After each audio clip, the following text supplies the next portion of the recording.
We had multiple people in the industry that just don't get along. The retail side, the manufacturing side. The challenge with this client is they had so many different stakeholders, people involved that had different opinions, different perspectives. The optometric side, the ophthalmological side, the non-government organizations, and the government all together. What if we all had one message? What if we could get everybody together at one meeting and determine what that message might be? What often happens is these meetings, one person will bring up an issue or a problem. It'll sort of lead into a bit of a downward spiral, negative energy conversation. People start to point fingers. People often leave these meetings with not a lot of energy to do something differently. People have developed a thick skin of apathy or cynicism or skepticism. The challenge, of course, when people are very passionate about their beliefs is to create some common ground. And we found this appreciative inquiry process. What we offer our clients is a very positive approach to organizational change. And a different way of helping people have conversations. What they care about, what they'd like to create, and how they will go about creating it. We did a lot of interviewing of different groups. We were very, very impressed with Mike and Bernard. There's a lot of research that's been coming out in the world of positive psychology lately that's suggesting when people focused on more positives, they become more innovative, they become more resilient, they come up with more innovative ideas to their problems. It's very, very important for people to get reconnected to times when they have in fact been successful, when they have been able to produce something or create something that they deeply care about. Innovation Partners really led us through a process that I've never really experienced before in my working career. Totally focused on positives. What we find we can do with our approach is to help people focus on more about what they want to create. What is it they'd like to see happen? One of the parts of their procedure is called dreaming.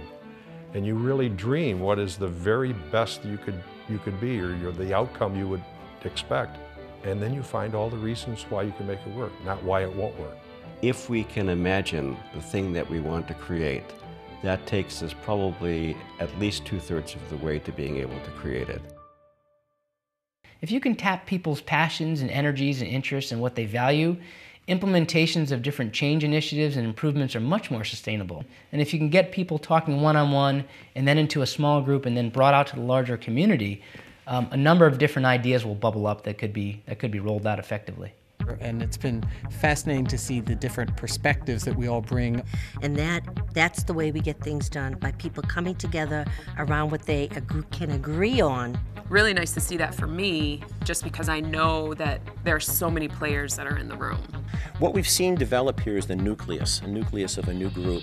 The core planning team did an excellent job putting this together. The process works really, really well, having all these diverse people come together, give their opinions, and forming a single focus from the meeting. How you plan an organizational change is as equally as important as what you actually do to implement it.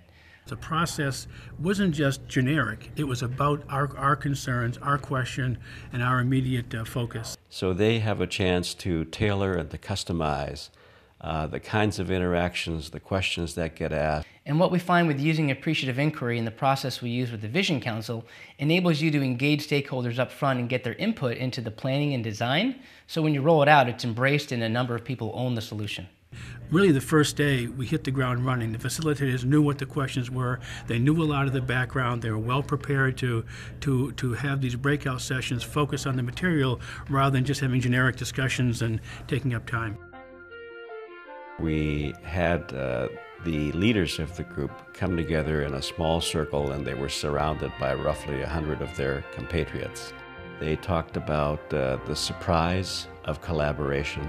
They talked about the surprise of innovation, and they talked about the surprise of concerted action. This is in fact a process that could be used within the setting of a family or a small team or a corporation or a not-for-profit or a church. I mean, I find it really exciting. I get a lot of energy to see light bulbs go off. The process is really amazing. And the benefit to the client and all these stakeholders, it was reduced cost, more efficiencies, just a greater impact in the message that they were trying to get out. If I can help people to come together to create a work system, a work environment in which they feel alive, a work environment in which their strengths are brought forward, a work environment in which they are honored and valued for the things they can bring and they are able to grow as people, that's the kind of thing that makes me excited. Innovation Partners brings people together to create the future that they would like to live in.